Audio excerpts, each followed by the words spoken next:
He smiled when the judge ruled in his favor. He didn't just take the house. He didn't just take the money.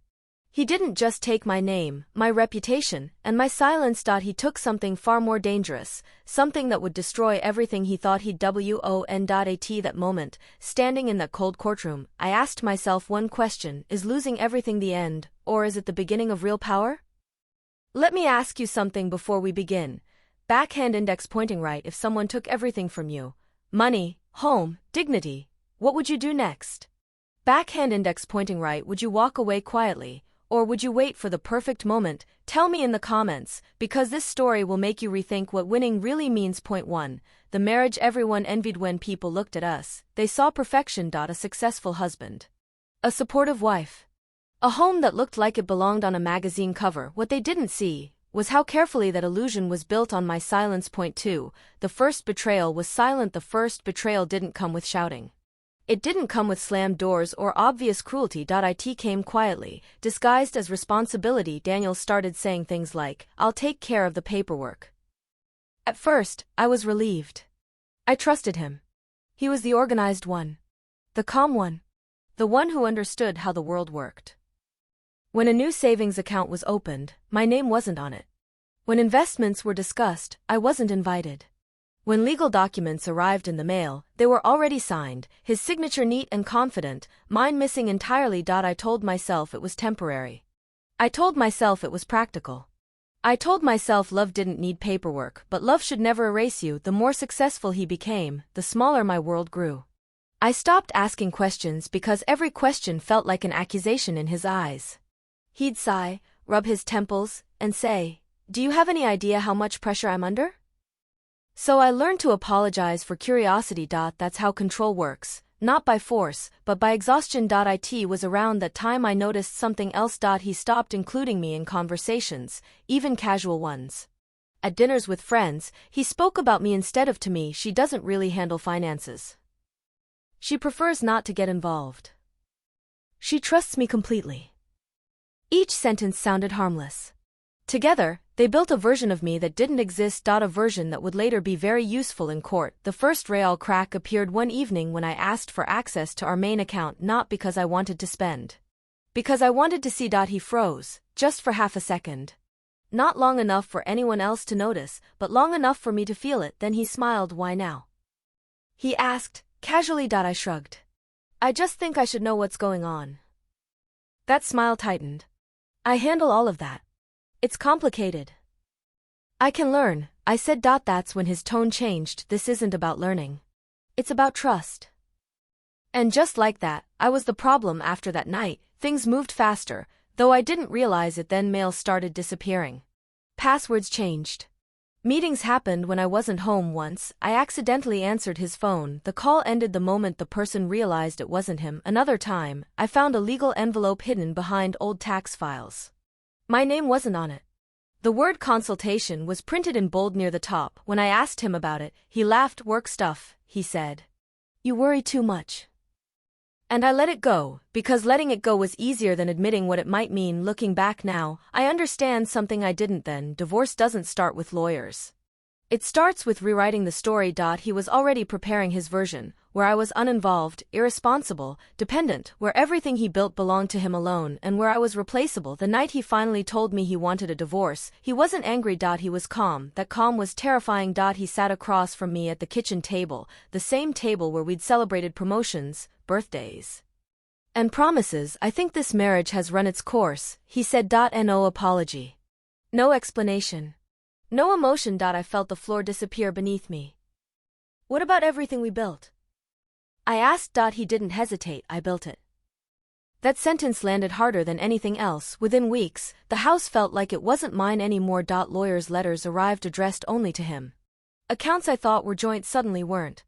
Even friends started acting distant, confused by stories I hadn't told. By the time I realized this wasn't just a divorce, it was a strategy. It was already in motion, and I was dangerously unprepared. Let me ask you something, and really think before you answer. Backhand index pointing right. Have you ever trusted someone so completely that you ignored the warning signs?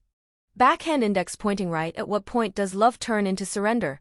Tell me in the comments, because chapter 3 is where everything explodes. Fire Endo F chapter CTA, soft but powerful. If you're still here, it means this story is already speaking to you. Like the video if you believe silence can be dangerous.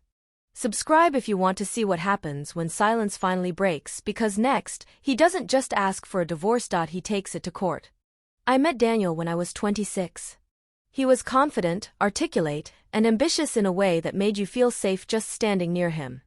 He knew how to command a room, not loudly, not arrogantly, but with that calm certainty that made people lean in when he spoke. He told me, early on, we're a team. Whatever I build, we build together. I believed him. I left my job when our first child was born because he said, focus on the family. I'll handle the rest. I supported him through late nights, missed birthdays, unexplained absences, and that constant pressure to not rock the boat. Every sacrifice was labeled as love. Every compromise was called partnership, but love slowly turned into accounting. He started asking questions like, why do you need access to that account? Do you really need to spend that much? I'm better with finances, trust me. And I did.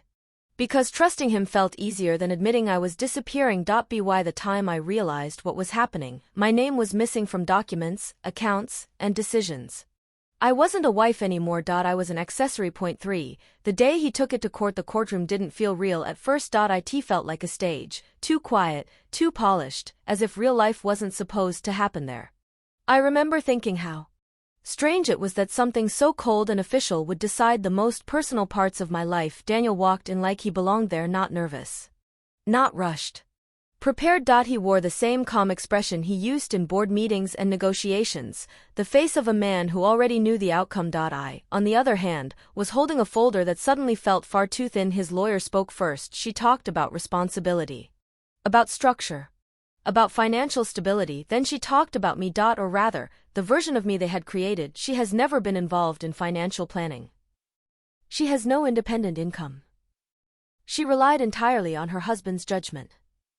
Each sentence was true enough to sound convincing, and twisted enough to be dangerous. I wanted to interrupt, to explain, to defend myself, but the rules of the room didn't allow emotion, only evidence, and evidence was something he had been collecting long before I knew I needed it. When my lawyer stood, the difference was painful. We didn't have organized records. We didn't have neatly printed timelines. We had explanations, and explanations sound weak when someone else has receipts. The judge listened quietly, occasionally nodding, not at me, but at the structure Daniel's side presented. That's when I realized something terrifying. This wasn't about fairness. It was about preparation. Daniel testified like he was discussing a failed business partnership. I encouraged her independence, he said. I supported her choices. I took on financial responsibility because she preferred not to. Preferred, that word echoed in my head. I wanted to scream that I had trusted him, not avoided responsibility. That I had sacrificed, not opted out, but trust doesn't translate well in court. Then came the moment that changed everything. His lawyer presented a document. A signature page. My signature. I stared at it, confused. I don't remember signing this, I said quietly. Daniel didn't look at me. The document showed that certain assets were transferred solely into his name years ago. During our marriage. I had signed it. Or at least, my signature had. I remembered now, papers mixed into stacks of routine documents, moments when I signed without reading because I believed the man I married wouldn't erase me. That belief cost me everything. The judge ruled swiftly. The house went to him. The majority of savings went to him. Control over financial decisions, him. I felt numb. Daniel smiled, not openly, not cruelly, but with the satisfaction of someone whose plan worked exactly as designed. As we left the courtroom, he leaned close and whispered, "You'll be fine. You never really wanted any of that anyway." That's when I understood. He didn't just take my future. He took my voice. Outside the courthouse, the world continued like nothing had happened. People laughed. Cars passed. Life moved forward, and I stood there realizing I had officially become a footnote in my own marriage. But something else was happening too, quietly, deeply. For the first time, I stopped defending him in my head, and when that stopped, something dangerous began. Let me ask you something. Be honest. Backhand index pointing right. Do you think the court system rewards truth or preparation? Backhand index pointing right. Have you ever realized too late that someone had been planning your downfall while you were planning forever? Drop your thoughts in the comments. I read them all. If this chapter made your chest feel tight, you're not alone. Like this video if you believe trust should never be used as a weapon. Subscribe if you want to see what happens when a woman stops being unprepared and starts being strategic, because in the next chapter, she hits rock bottom and that's where the real transformation begins.